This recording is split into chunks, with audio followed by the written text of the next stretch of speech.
Example number 1. A steel rod having a cross-sectional area of 300 square millimeter and a length of 150 meters is suspended vertically from one end, as you can see in the figure. It supports a tensile load of 20 kilonewtons at the lower end of the rod.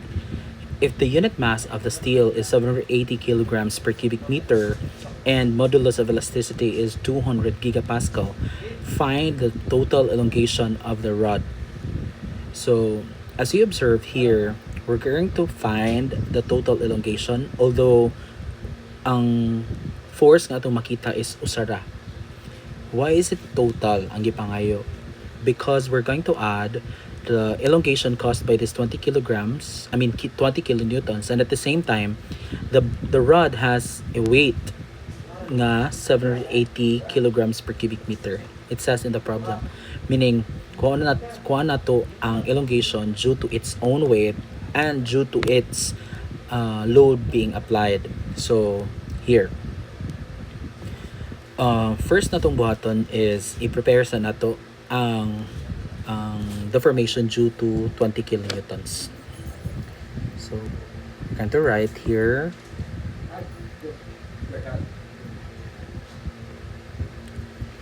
deformation of 20 kilonewtons. So, unsaon na nato siya? Remember that deformation is equal to PL over AE. And the P here is equal to 20 kilonewtons.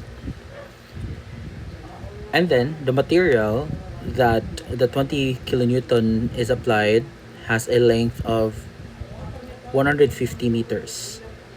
It says in the problem. Or that's 150,000 millimeter. I'm changing the meters to millimeters para I could get the values in millimeters, since it's impractical to measure deformation in meters kay dagko ra kay meters, or ang atong makuha nga result kay mga decimal values mo nang ato siyang i-convert into millimeters para ang atong value is tens, hundreds, so at least dili siya kanang decimal. Although na decimal, but at least dili siya less than 0 nga decimal. Okay, might as well change this 20 kilonewtons into 20,000 newtons. Okay, and then the material has an area, according to problem, it has an area of 300. So 300 square millimeter. And it has a modulus of elasticity of, according to problem, it has 20 gigapascal, or 200 rather, 200 gigapascal. So I'm going to convert this gigapascal into megapascal. So reaching gigapascal from megapascal, you need 1,000 more, diba? Kay mag-start sa kilo, which is 1,000, the next kay million, which is another 3 zeros, then after sa millions kay another 3 zeros para mahimong giga. So I will convert this and rewrite that as 200 times 10 to the 3. So 200 times 10 to the 3, but in megapascal, because 200 megapascal is 200 million. Then another 3 zeros, so that's 200 gigapascal. So that's it, how to convert that. Okay, since we have PL over AE now, so we can get the deformation due to 20 kilonewtons. And it says here that it's 20,000 newtons times L, which is 150,000, and it's in mm, divided by area nga 300 square millimeter times modulus of elasticity nga 200 times 10 cube or 3, then megapascal, that's N over mm square. So that's the reason why akong gi-convert ang kilonewtons and into newtons para ma-cancel out ni siya, and then ma-cancel out sa ding square millimeter here.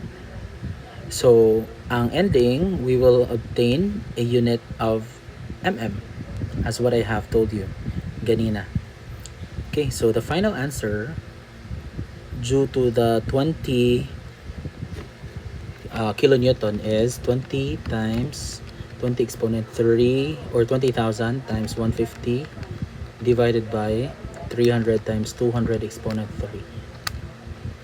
So the deformity due to 20 kilonewtons is 50 mm. But this is not the final answer yet, because we need to add the deformation due to its weight. So provide the terrain deformation due to weight. So how do we get that? Remember that weight is equal to mass times gravity, but ang gigive sa atoa is density. So how do we convert mass? This one, ang gigive sa atoa is density, and that's 780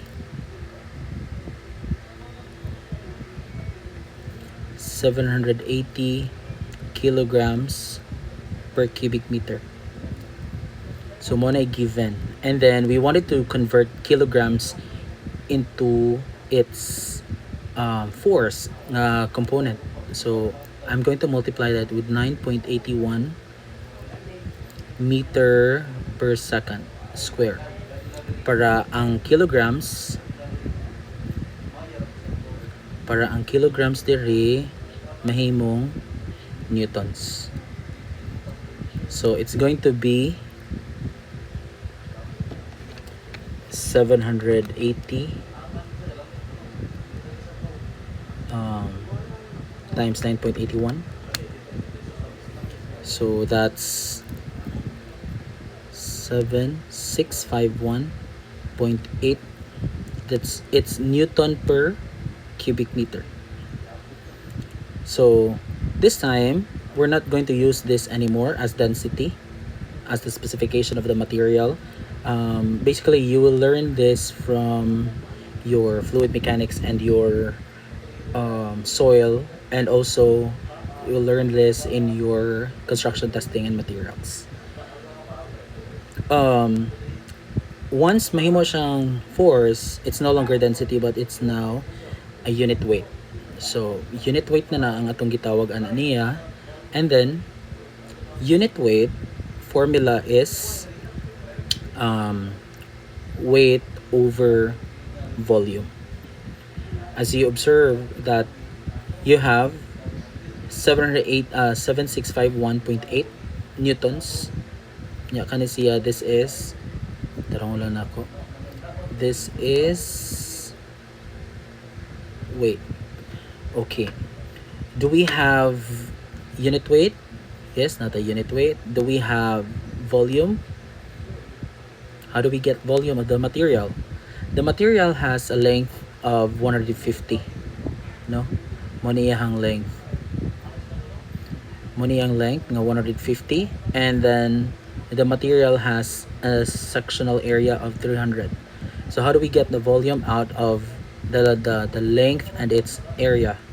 So basically, mubalik ta sa volume is equal to the area times the length. So the area is 300 square millimeter, and the length is 150,000 mm. So the volume now, pwede sad nato siya i-kuan i-meters, no? I-meters lang nato. Kay naka-meters ba ang ato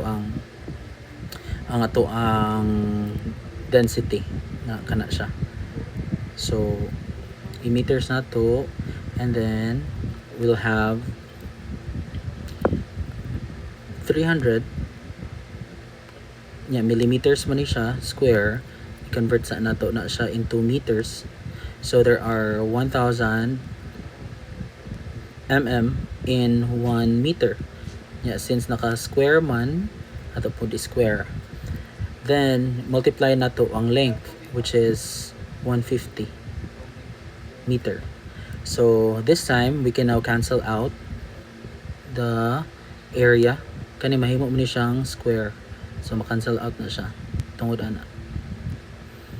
So the volume now,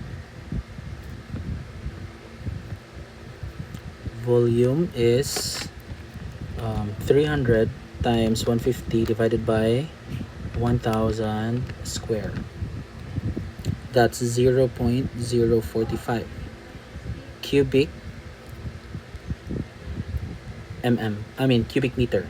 No, kay mahimom ni siyang square dara, and then another one dere, so mahimong cubic. Okay, so substitute nato from this formula. So the density is 7651.8 newtons per cubic meter, and that's equal to the weight over 0.045 cubic meter. Ma-cancel out. Then ang weight now is in 7651.8 times 0.045. So the weight is 344.331 newtons. So muna yung weight sa atong material. Okay, so the weight of the material serves as axial load, no? Kay naka-act man na ang ato ang weight at the middle or at the center.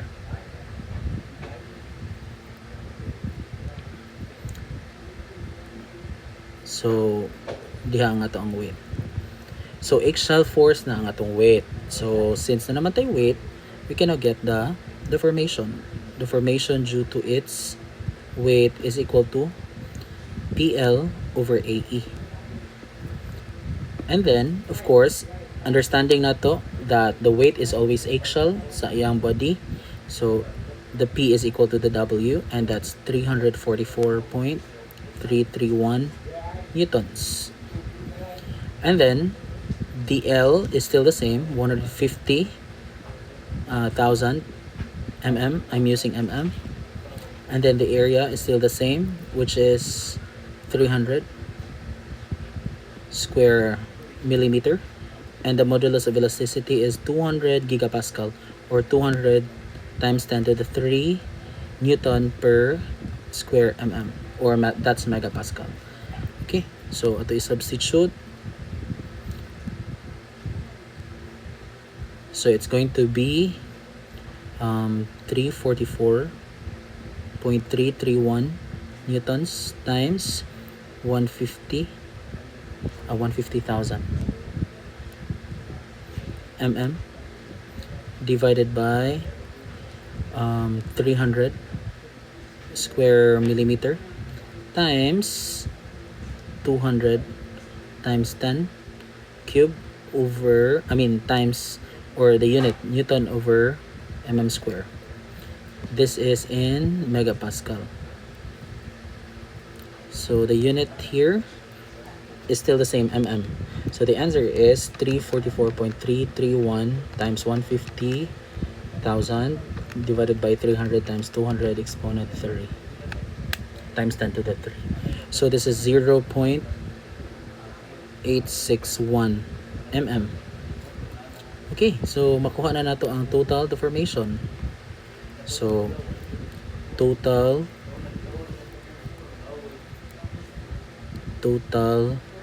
deformation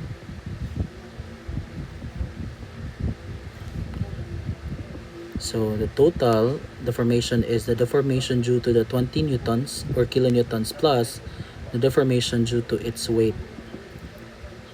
So 20 kilonewton nga deformation is 50. So kana 50 and atong i-add sa si 0.861. So that's 50 plus 0.861. So total deformation is 50.861 mm.